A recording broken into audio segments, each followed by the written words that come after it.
Hi guys, this is Chris from carproductstester.com, and on long-term test we have the 2015 Suzuki Vitara. This is the ALLGRIP SZ5 top of the range version with the urban pack, where you get the chrome strips down the side and a few other bits and pieces which I'll explain later. Great looking thing, really like it. You know, it still looks pretty tough. It's obviously a urban / country vehicle. Little urban ALLGRIP badge on here, and really like the wheels on this as well. Pretty cool. So one thing I really like about the SZ5 is you get the keyless entry. You just press that, and you can, as long as you're within a metre or so of the car with the key, you can get it. Boot is a good size, and a really cool feature is hidden boot compartment, or you can take this out completely or just drop it down to underneath so you can store taller objects in the boot.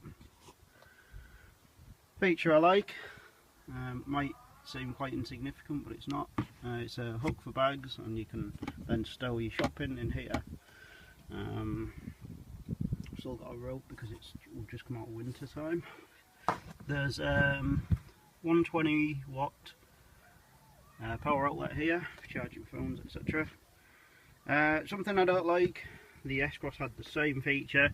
There's just one light here, and if you've got anything blocking, any objects blocking the light, you can't see anything at night. It's really irritating. The least you could do is maybe put another one here and make them LED, because that bulb really is not very bright at all. Apart from that, it's a decent boot size, and the seats do fold down. Not completely flat, but it makes for a good sized storage space. So everything seems really solid on this car. You know, considering the price and everything. So strikes me immediately. I mean, I've had this car for a month and a half, 2 months.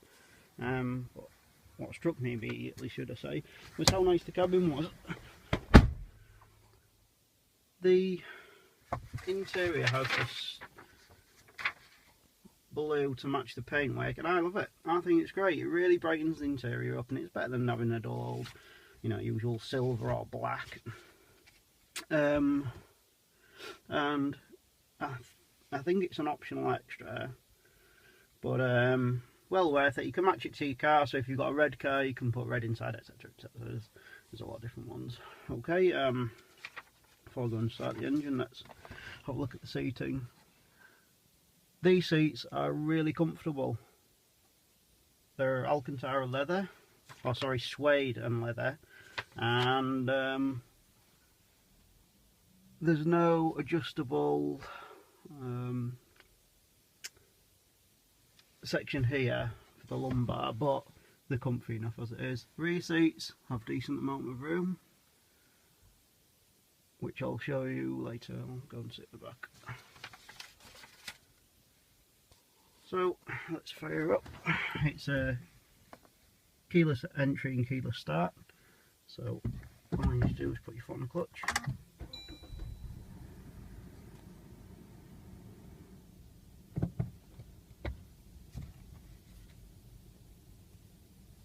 That's right, low fuel.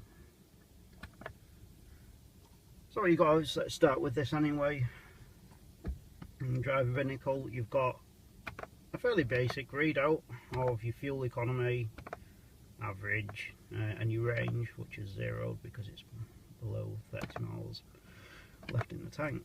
But I like how simply laid out it is. You know, it's not like some really overly done design. It doesn't need it. It's basic, really readable, and you know, it's just really easy to use this, and it's just one push button there, nothing complex at all, and another one on the other side for the trip. Yeah, really like it. Down here you've got controls for the city brake thing. That is really annoying actually. I will talk about that in a minute actually. So you've got your front fog lamps, downhill descent, automatic stop start on your engine, and you can turn your city brake thing off as well. Steering wheel, nice, comfortable, and just a few buttons laid out. This model, I couldn't believe this, considering this is a £21,000 car. It's got adaptive cruise control. Yeah, adaptive cruise control on a £21,000 car. It's great, love that. You've got folding mirrors and adjustable electric ones as well. Above we've got panoramic roof, and actually it's double folding as well, so you can not only open that, you can open that as well. That's a lot of space while you're driving, a lot of air coming in there. Really good. It almost feels like you've got, you know, like the Fiat 500, it's got a soft top section, it's almost like that. It opens so far. Okay, this touchscreen system is brilliant. It's really good. You've got a reverse camera with actually a really good definition camera on there, and obviously your lines, parking. Fantastic little menu and really easy to use. Stuff still loading, but basically you've got the Bluetooth, DAB, satellite navigation, and the satellite navigation is excellent. It's really good. It's great graphics. Look how simply laid out that is, but they're modern, and you know, it's really easy to read them. It's not too bright, the screen at night either, which I found you do get on some cars. So on here you've got obviously all your DAB etc, but then you can select from all of these as well. So you've got and media, so you've obviously got your SD card, and you can load music on that way in your Bluetooth. It's nice and easy to link your phone up as well. Something cool I do like, if you're just driving along and you want to keep your display open, you can just literally press this to click forward and back through your songs, or to your sat nav etc. Great system, really good. And something cool is the volume here, which you can slide up and down, or you can just press the button. Yeah. 74. Really cool. This is all very plasticky, and it scratches easily as well. Somebody's got a scratch on here before I got the car. However, I think it kind of suits the car. It doesn't look bad at all. I mean, soft touch plastics are good, but I mean, they've got to keep cost down somehow. And if I'm honest, I really don't notice this plasticky thing at all. After a while, it just doesn't bother me. It wouldn't bother me if I owned it either. Down here you've got your controls for heating, very simply laid out.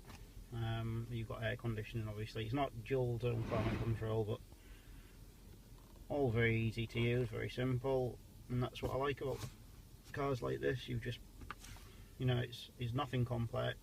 You don't need to go through 20 screens to try and get to your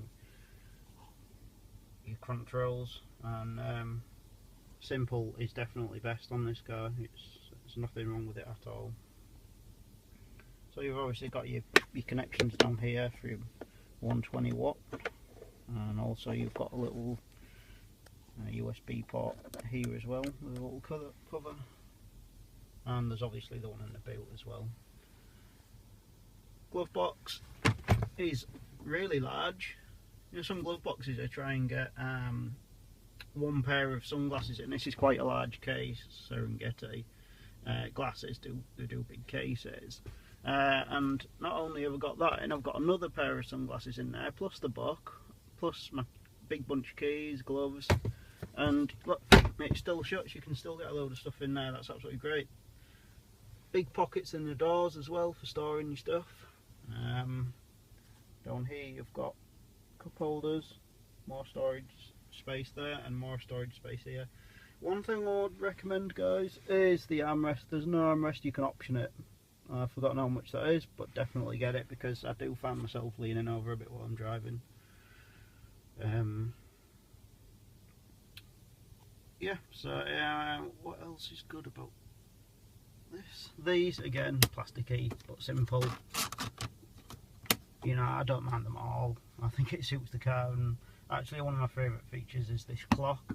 I know that sounds weird, but it just looks like, you know, it's tough and rugged, and it's just come out of some tough old 4x4, and that's what I like about that. Now, there is one thing I forgot to show you. Down here you've got the voice commands on your telephone.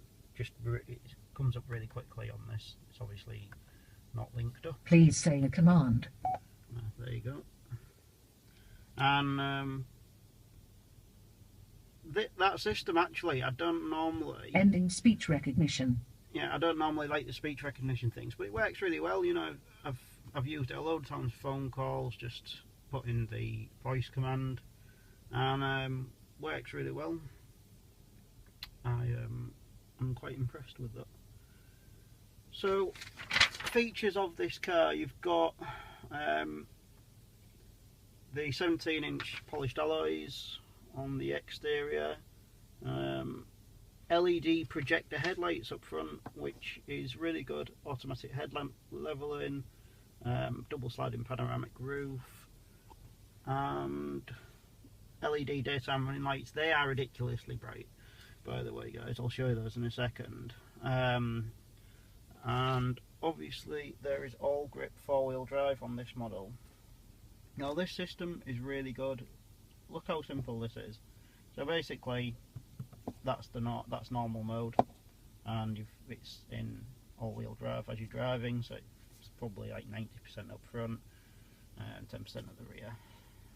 But all you have to do, in fact I'll show you here, you just literally do that, and it's straight into the mode you want. That is how quick it is, and it's now linked in. If you're really stuck, you can actually lock mode in where it'll do 50-50 distribution, and that's it. That is ridiculously simple. To take it back out of all your modes, just press auto and it's back into normal driving mode. And then obviously sport, that makes quite a lot of difference actually.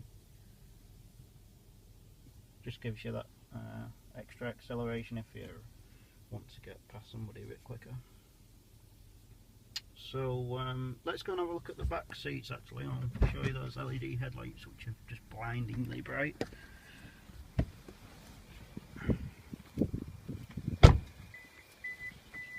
Just beeping at me for boxy. There you go. Down here, you can't really tell off the camera, but they are really bright. Something I do like is the spoiler. That's part of the air vent pack that's on this vehicle. And seats. There's tinted windows at the back, as you can see. So I've got my ugly mug in there.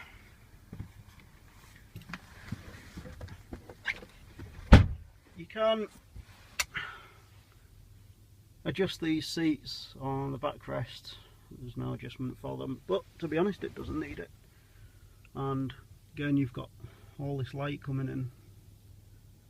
Headroom isn't massive. I'm about 5'6" and a bit, and you know, I've only got like 1.5 inches headroom, and maybe 2 inches headroom here, so you'd have to slouch if you were taller. Legroom, not bad at all, and I like the fact you can push your feet all the way underneath the seat as well. Some of them you're just able to, they've got stuff underneath, so you can only push them to there, but it's great. So you've got more legroom there. I have my seat quite far back while I'm driving as well. View from the back into the front. It's a cool looking cabin, I think. This one's obviously got the leather and suede seating. They're comfortable, these back seats. There's no armrest in the rear, and there's this temporary belt which you pull down from up here. You know, you can normally click it back up, but to be honest it's a bit of a pain. I found often people find it difficult when they've just got in the car, they're trying to put the belt on, you have to plug it in here first and then you have to run it over to here. And while it looks really easy, and it is, the first time you do it, it's actually like, what is going on with this belt? But that's the same on most cars with the same system. So yeah, there's nothing really in the back to show you, there's just electric windows and that's it. Speaker system's actually pretty good on this.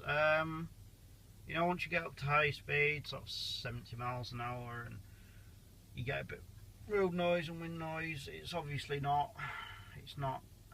does drown it out a bit, but having said that, you do lose that on most cars, unless it's a really, really high quality system, but for what it is, it's absolutely fine.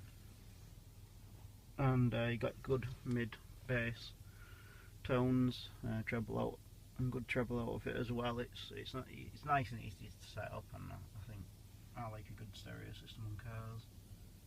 And this one's decent. Headrests do come up and down, so you can have them high up.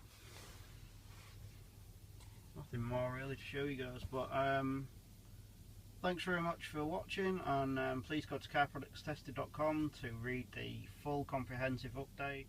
Thanks very much.